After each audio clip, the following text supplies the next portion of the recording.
¿Qué tal, amigos? Nos da muchísimo gusto que nos acompañe en este segmento de información útil rumbo a los comicios del domingo 2 de junio del 2024. Hemos visto muchos aspectos de la elección, hemos observado con mucho cuidado cómo se está desarrollando la contienda en cada una de las regiones del país, las posibilidades que tienen los diferentes partidos frente a los comicios del domingo 2 de junio del 2024. Pero de repente no notamos un esfuerzo que se hace de manera soterrada, de manera muy discreta, y un esfuerzo en el que participan principalmente los ciudadanos. Los ciudadanos comunes como usted, como yo, como cualquier persona que de repente le tocan a la puerta y le dicen, oiga, ¿qué cree? Le tenemos una buena noticia. Y resulta que la buena noticia es que ha resultado usted sorteado para convertirse en funcionario de casilla.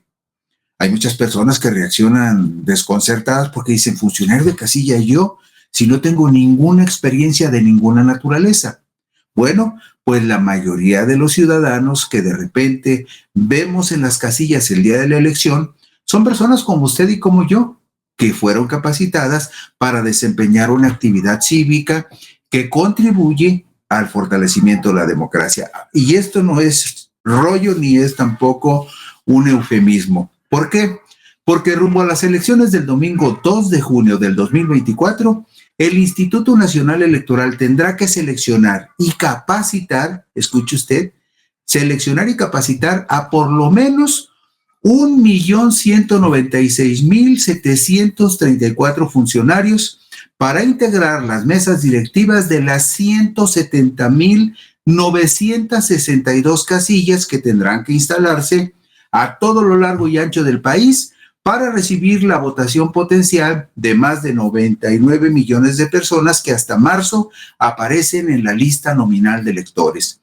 Es decir, las personas que nos vamos a encontrar en las casillas, en las mesas de donde están las urnas, son personas que el Instituto Nacional Electoral seleccionó, capacitó y pondrá ahí para que lleven adelante el proceso.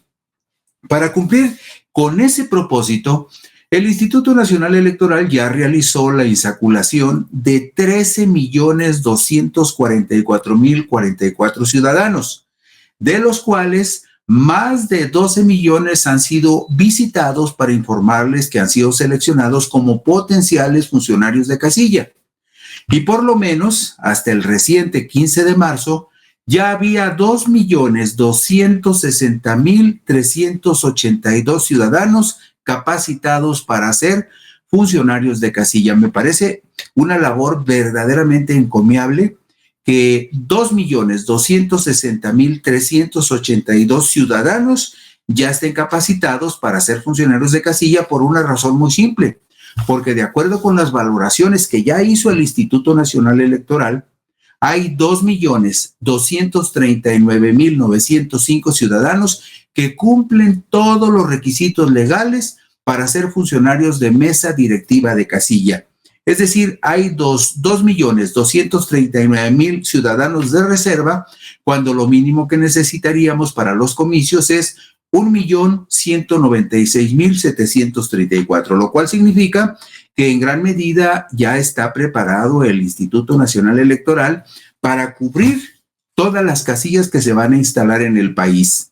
¿Por qué? Pues porque estamos hablando de 170,962 casillas. Es una barbaridad de casillas las que tendrán que instalarse tempranito el domingo 2 de junio. En su artículo 82, la Ley General de Instituciones y Procedimientos Electorales señala con claridad cómo debe integrarse una mesa directiva de casilla. ¿Quiénes son los que integran una mesa directiva de casilla? Bueno, pues las mesas directivas de casilla se integran con un presidente, un secretario, 2 escrutadores y 3 suplentes generales. ¿Por qué 3 suplentes generales? Porque la base de la mesa directiva de casilla es el presidente, el secretario y 2 escrutadores. Si faltara alguno de los titulares, hay 3 suplentes generales que pueden ocupar el lugar de ese funcionario que por alguna razón, en muchos casos puede suceder de manera justificada, pues no puede acudir a ser funcionario de casilla.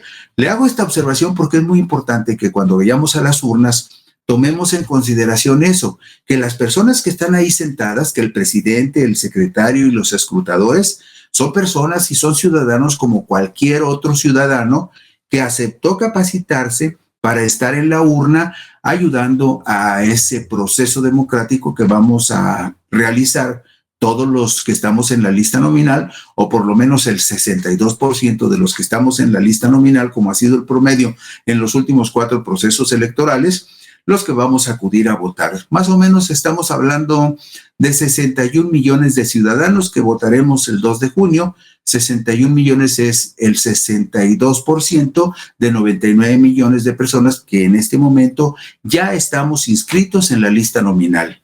Si vemos la diapositiva número 3, observaremos lo que le acababa de mencionar. Fueron insaculados 13.244.044 ciudadanos. Del total de esos ciudadanos, 12.688 ya fueron notificados de que se deben de preparar para ser capacitados. De esos ciudadanos, 6.707.000 ya recibieron notificación para decirles dónde y cómo se tendrían que capacitar. Y hasta el momento, el Instituto Nacional Electoral dice que ya hay 2.260.382 ciudadanos capacitados, y más o menos esa misma cantidad es la de ciudadanos que ya están preparados y que cumplen los requisitos para acudir a ocupar su cargo como funcionario de mesa directiva de casilla en los comicios del 2 de junio. Y mire usted, hasta ahorita, hasta donde vamos, ya somos 99.117.292 ciudadanos los que estamos inscritos en la lista nominal. Esto lo vemos en la diapositiva número 4. Eso significa que de esos 99.117.292 ciudadanos, el 62%, que es el promedio de las últimas 4 elecciones presidenciales, el 62% muy seguramente estará depositando su voto en las urnas el domingo 2 de junio. Las barras que usted ve representan las 5 regiones electorales del país, que se llaman circunscripciones plurinominales federales, que son las 5 regiones en las que se divide el país para la entrega de 40 diputaciones de representación proporcional en cada una de esas 5 regiones. Y también ya habíamos comentado en otro programa que en cada una de esas 5 regiones también se juegan por lo menos 60 diputaciones de mayoría en distritos de mayoría, también llamados distritos uninominales. Esta lista nominal que usted ve en pantalla, con pequeñas variaciones, será probablemente la lista que utilizaremos para los comicios del domingo 2 de junio del 2024. Hasta ahí vamos, de acuerdo con la última actualización del INE, hasta el 14 de marzo. Esa es la última actualización. ¿Qué requisitos tienen que cumplir quienes aspiren a ser funcionarios de una mesa directiva de casilla? Bueno, no creo que de manera natural muchos ciudadanos aspiren a ser funcionarios de una mesa de casilla. Más bien, ¿cuáles son los requisitos que debemos cumplir a quienes en algún determinado momento nos avisen que estamos perfilados para ser funcionarios de casilla? Bueno, lo explica sobre los requisitos, lo explica el artículo 83 de la Ley General de Instituciones y Procedimientos Electorales. ¿Qué se necesita? Bueno, ser ciudadano mexicano por nacimiento, que no adquiera otra nacionalidad y ser residente en la sección electoral que comprenda la casilla. Es decir, que le toque a usted, que usted sea una persona de la zona geográfica donde regularmente se instala la casilla. Ya ve que todos sabemos más o menos en dónde nos toca votar cada 3 años. Bueno, pues una de las primeras condiciones es que si a usted lo seleccionan como candidato a ser funcionario electoral de una casilla electoral, pues usted tendría que vivir en esa área donde se instala regularmente la casilla donde usted vota. Estar inscrito en el Registro Federal de Electores, es decir, que su credencial de elector esté vigente. Estar en ejercicio de sus derechos políticos, que no tenga ninguna restricción legal para ejercer sus derechos como ciudadano. Tener un modo honesto de vivir y haber participado en el curso de capacitación electoral impartido por la Junta Distrital Ejecutiva correspondiente del INE. Todos en la zona donde vivimos estamos dentro de un distrito electoral. En esa zona donde vivimos hay una oficina que es lo que se llama la Junta Distrital Ejecutiva, la que corresponde al distrito en el que votamos. Por ejemplo, en Guadalajara, en el oriente hay 2 distritos electorales, el 9 y el 11, y en el poniente solamente hay un distrito electoral que es el 8. Bueno, las personas que viven en el distrito 8, en el 9 o en el 11 son parte también de una sección electoral y en ese distrito, el 11, el 9 y el 8, hay una Junta Distrital Ejecutiva que es la que define cómo se debe capacitar la gente que va a participar como funcionario de casilla.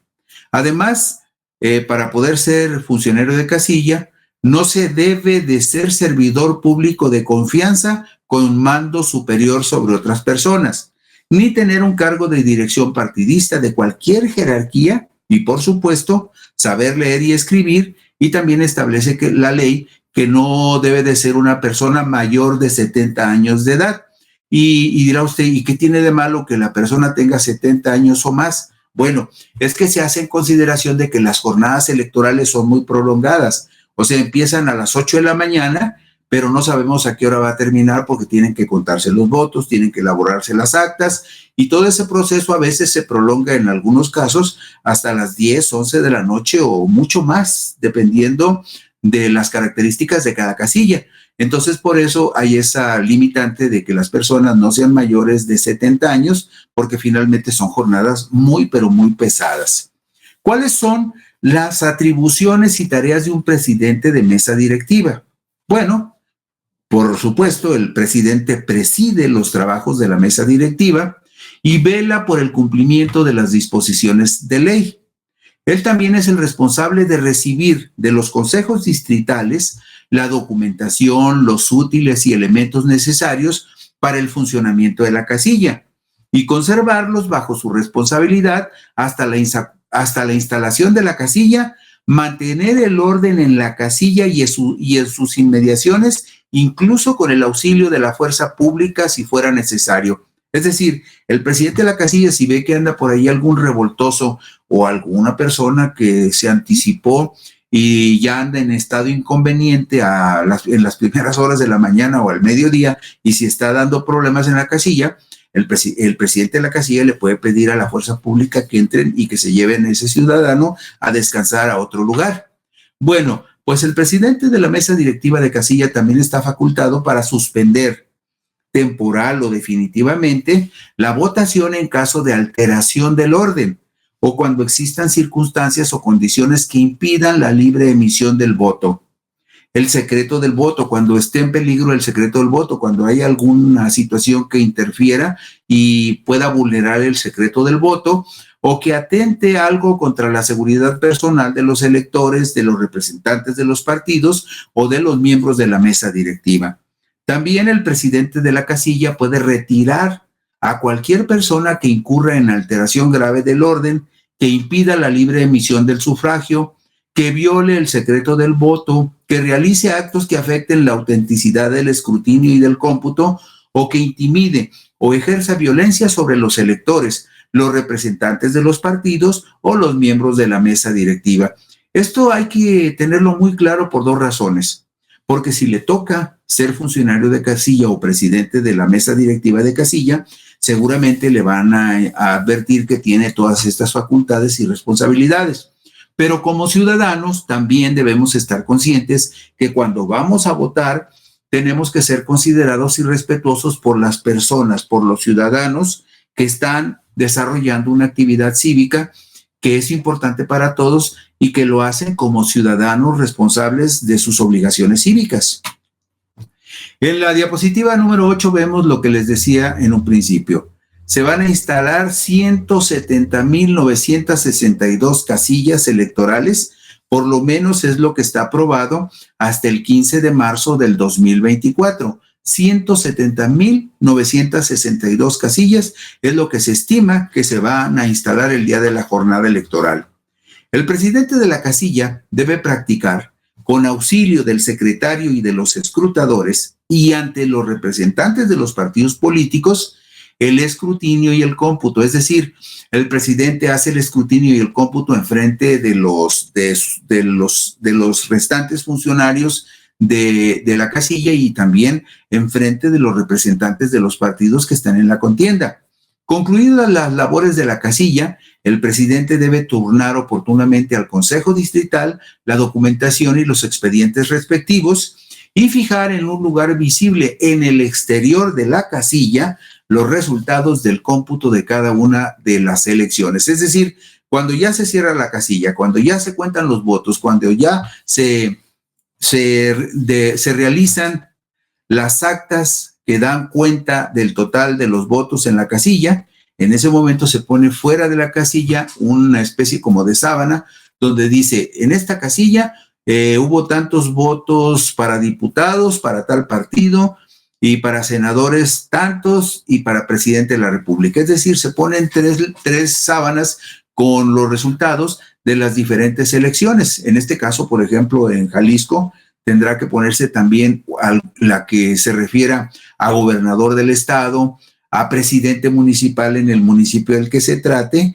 y a diputado local en el distrito local del que se trate. Entonces, todo eso tiene que estar en la parte exterior de la casilla cuando ya se concluye el escrutinio y el cómputo. Se elaboran esas como sábanas grandes, como actas grandes que se pegan en la parte posterior para que cualquier ciudadano que tenga interés vaya y verifique cómo terminaron los resultados en la casilla, en esa casilla. También, fíjese usted, ¿se imagina cuántas boletas se tienen que imprimir para el próximo proceso electoral? Le aseguro que no tiene idea, yo tampoco lo tenía hasta hoy que chequé el dato que vemos en la diapositiva número 10. Fíjese usted, se van a imprimir 317,094,216 boletas. ¿Se imagina lo que eso significa? 317,094,216 boletas para toda la elección que va a haber el 2 de junio, federal y local. Pero nada más para las elecciones locales se van a imprimir 238,949,435 boletas para las elecciones locales, de las cuales 40 millones van a ser para gubernatura, 99 millones de boletas se van a imprimir para diputaciones locales, 93 millones de boletas para ayuntamientos y 4,902,989 para otros cargos auxiliares, como los síndicos o algunas figuras que existen en algunos ayuntamientos. Hay síndicos de primera minoría y síndico de mayoría. En fin, para todos los cargos auxiliares va a haber 4,902,989 boletas. O sea, es una barbaridad de papel. 238,949,435 boletas para los comicios locales y 317 millones para el global de todas las elecciones, incluyendo las elecciones federales de presidente de la República, senadores de la República y diputados federales. Esto que vemos, por ejemplo, de imprimir tantas boletas y además imprimir también los cuadernillos donde viene la lista nominal de electores de cada casilla o de cada sección o de cada distrito electoral. Todo esto, imagínense, se va a tener que suprimir en algún momento y seguramente en unos años tendremos que hacer el traslado de las elecciones en papel a las elecciones electrónicas en la medida en que estos procedimientos electrónicos se vayan depurando y se hagan confiables. Bueno, ¿qué funciones desempeña un secretario de mesa directiva? Bueno, debe levantar durante la jornada electoral todas las actas que ordena la ley sobre todos los incidentes que ocurran durante la jornada. Es decir, si pasa algún incidente que no está dentro de lo normal, el secretario de la mesa directiva tiene que levantar un acta circunstancial, contar inmediatamente antes del inicio de la votación y ante los representantes de los partidos que se encuentren presentes. El secretario es el que cuenta las boletas electorales recibidas, anota el número de folio de las mismas boletas y comprueba que el nombre del elector figure en la lista nominal correspondiente. Además, recibe los escritos de protesta que pudieran presentar los representantes de los partidos políticos e inutilizar las boletas sobrantes cuando ya concluye la elección en esa casilla. Y finalmente, ¿cuáles son las responsabilidades de un escrutador de mesa directiva de casilla? Bueno, el escrutador debe contar la cantidad de boletas depositadas en cada urna y el número de electores que votaron conforme a las marcas asentadas en la lista nominal de electores, cerciorándose de que ambas cifras sean coincidentes y, en caso de no serlo, consignar el hecho, contar el número de votos emitidos en favor de cada candidato, fórmula o lista regional, así como auxiliar al presidente o al secretario en las actividades que les encomienden. Pero el escrutador es el que verifica que el número de votos depositados coincida con el número de votos que originalmente estuvieron destinados para esa casilla, es decir, que no va a llegar una urna embarazada o que le metan más dulcecitos a la piñata para favorecer algún partido o candidato. Todo esto lo comparto con ustedes con un solo propósito, que tengamos claro que la mayoría de las personas que van a estar en las casillas como funcionarios de casilla electoral son ciudadanos como usted y como yo, y que entonces en la medida que colaboremos, que los apoyemos, que confiemos en ellos, en esa medida saldrá mejor el ejercicio en las elecciones. Claro, no se puede descartar que en algunos casos haya quienes por simpatía o por algún otro interés pretendan cometer alguna irregularidad, pero de eso ya se encargarán de denunciarlo los representantes de los partidos políticos. Pero creo que debemos de tener muy claro que la mayoría de los funcionarios de casilla electoral son ciudadanos como nosotros y por lo tanto debemos de tratarlos con consideración y respeto porque están haciendo una labor cívica que es muy importante para nuestra democracia. Con eso termino hoy puntos y comas. Mañana por aquí nos encontraremos.